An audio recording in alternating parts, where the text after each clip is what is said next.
Hello everyone, welcome back to Take It Simple. In today's tutorial video I'm going to show you how to change your Bitcoin account's password.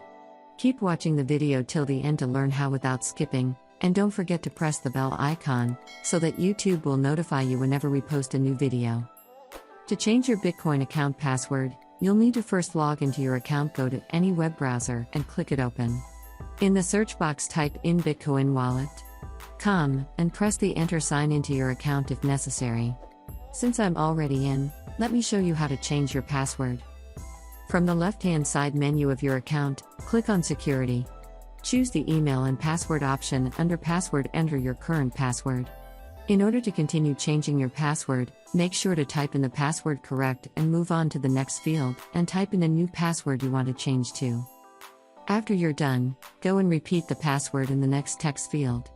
Make sure both of the passwords you created match and click on Continue in order to change your password, and you have successfully updated your password into a new one. You can always change your password whenever you are worried about your account constantly not being secured enough. That is how you can easily do it. I hope you found the video useful. If you did, go ahead and give it a thumbs up. Feel free to comment down below in the comment box if you have a question or feedback. I'll be back soon with more tutorial episodes again. Thank you for watching.